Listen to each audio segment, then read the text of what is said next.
भाई इंग्लिश का board exam आने वाला है पर इंग्लिश तो आती ही नहीं है।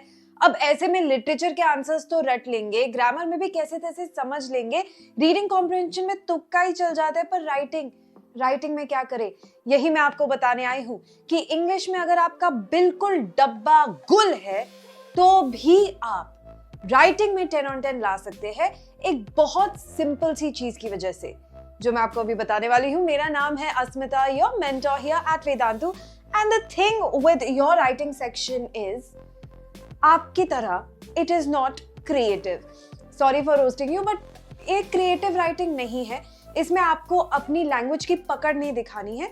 ये एक बहुत फिक्स्ड फॉर्मेट है। एक हो गई आपकी लेटर, दूसरा हो गया आपका एनालिटिकल पैराग्राफ, ठीक है। अब लेटर में भी इनफॉर्मल लेटर तो है ही नहीं, सिर्फ फॉर्मल लेटर है। इनफॉर्मल लेटर में इंसान फिर भी अपनी क्रिएटिविटी दिखा सकता है, कोई कहानी सुना सकता है।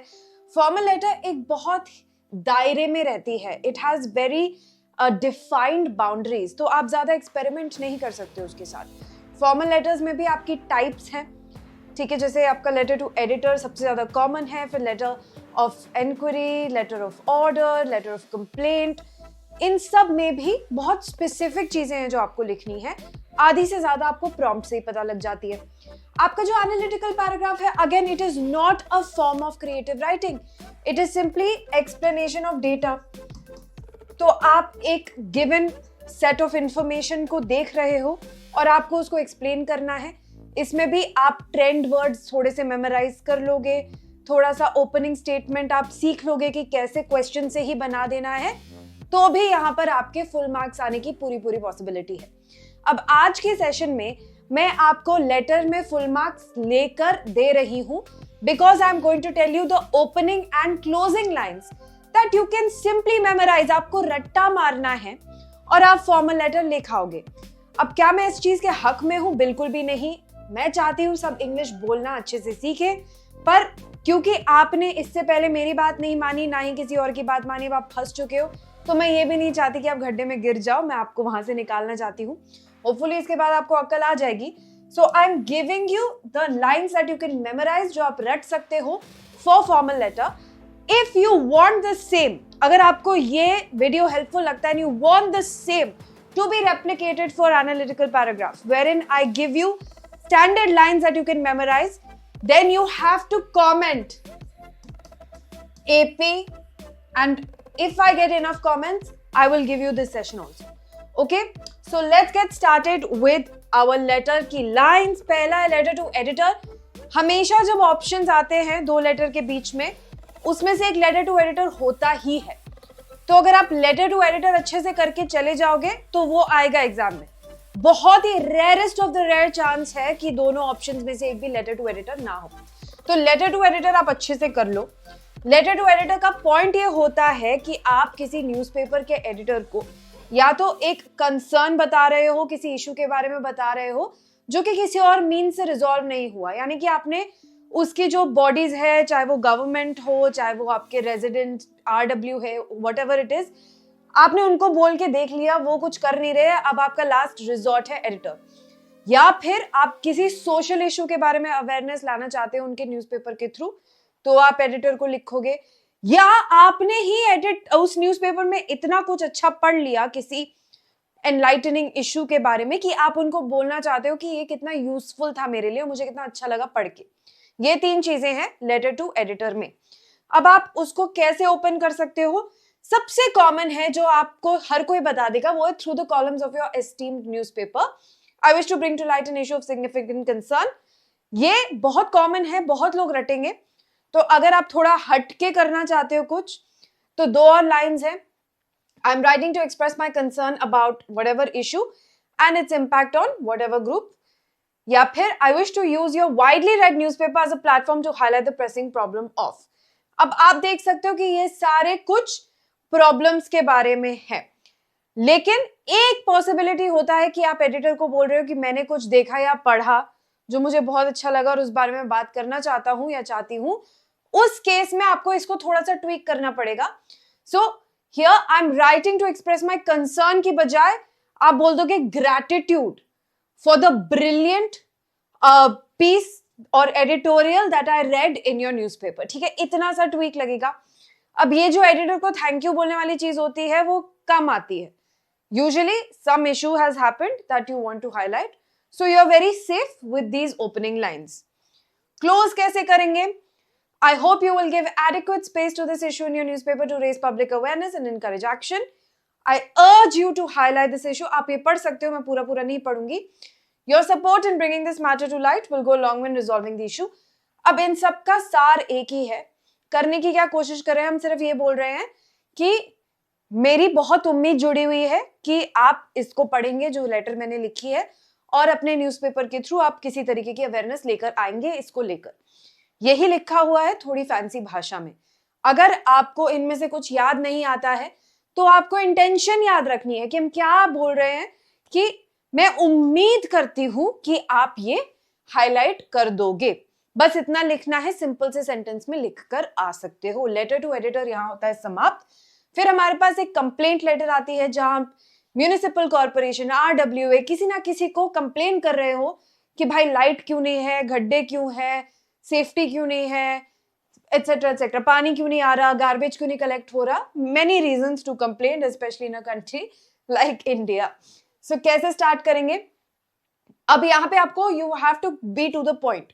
लेटर टू एडिटर में आप फिर भी एडिटर को थोड़ा सा चढ़ाते हो कि भाई आपका न्यूज़पेपर बहुत अच्छा है, बहुत ही रिस्पेक्टेबल है, रिप्यूटेड है, मैं चाहता हूं कि, तो आप थोड़ा सा मक्खन लगा रहे हो। यहाँ पे आपको सीधा पॉइंट पे आना है। As a citizen, concerned citizen, you are complaining and you are asking for something that is rightfully yours. तो यहाँ पर आप सीधा पॉइंट पे आओ। I'm writing to formally register a complaint regarding the issue that has caused significant inconvenience. अब inconvenience निचली स्तर पर होता है, ठीक है, क्योंकि जब प्रॉब्लम्स होती है तो इनकन्वीनियंस बड़ी छोटी चीज है। इंडिया जैसी कंट्री में यहाँ पे सीधा मौत हो जाती है लोगों की, ठीक है, इतना ऐसा पुल बनता है जो बीच में खत्म ही हो जाता है, बंदा चलते चलते सीधा नीचे गिर जाता है। तो you have to increase the intensity depending upon the issue. Inconvenient कुछ चीजें होती हैं जिससे असुविधा जिसको बोलते हैं, इससे ज्यादा डेंजर होता है, ठीक है। लोगों की लाइफ अगर खतरे में आ रही है, उनकी सेफ्टी खतरे में आ रही है, तो वो डेंजर हो जाता है। तो ऐसे ऐसे आपको इंटेंसिटी बढ़ानी है depending upon the issue. Okay, hazard word use कर सकते हो, रिस्क यूज कर सकते हो, that is threatening, that has endangered people's lives, all of this you can use. Similarly, I wish to bring to your notice the persistent problem of issue. Through this letter, I wish to express my dissatisfaction with whatever. अब ये specifically जो है last वाला, ये जो complaint है, ये अलग टाइप की कंप्लेंट है। ये आप किसी एज अ कंज्यूमर किसी प्रोडक्ट की कंप्लेन कर रहे हो, ठीक है। तो इसमें आप ये रट सकते हो कि आपने कुछ खरीदा था, वो फॉल्टी निकला, आपने कोई सर्विस ली थी, वो अच्छी नहीं थी, तो आप ये यूज कर सकते हो, ठीक है।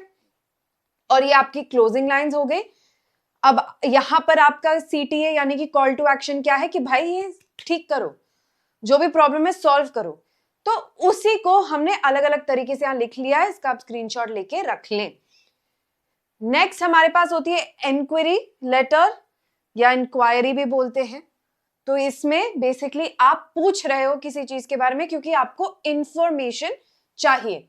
इंटेंशन सेट हो गया, तो I am writing to seek information regarding, जो भी प्रोडक्ट हो सकता है, सर्विस हो सकती है, कोई क्लास हो सकती है, कोई कैंप हो सकता है। I am interested in same thing, this letter is in reference to your. अब ये आप कब लिखोगे? This is in reference to, ये फ्रेज अच्छा है, आप याद रखना।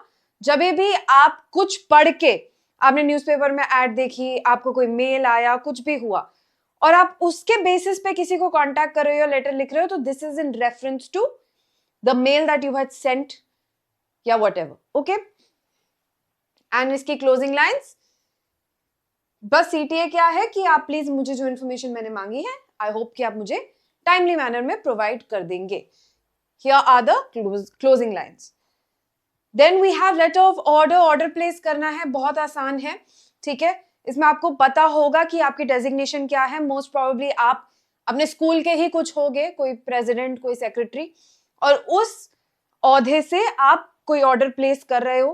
तो आप ये जिस भी बुक स्टोर पे कर रहे हो, स्टेशनरी शॉप पे कर रहे हो, जिस भी पर्पस के लिए कर रहे हो, ऐसे स्टार्ट करोगे।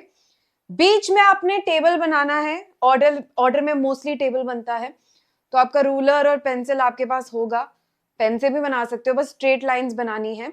अगर आपके पास नहीं है रूलर, स्केल नहीं है, बुलेट पॉइंट्स लिख देंगे, नीटली करना है इसको, ठीक है। और आप अपना पूरा प्रोडक्ट लिस्ट, जो जो आपने ऑर्डर किया है, कितना क्वांटिटी, वो सब कुछ आप अच्छे से लिखेंगे, okay. And here are your closing lines. And finally, अगर किसी अथॉरिटी को आपको लेटर लिखनी होती है, अब इसमें आपको थोड़ा रिस्पेक्टफुल हो जाना पड़ता है, because it is somebody who is at a higher position in society, ठीक है। So it's the same thing but a little more polite. It's like a complaint, but a more polite complaint.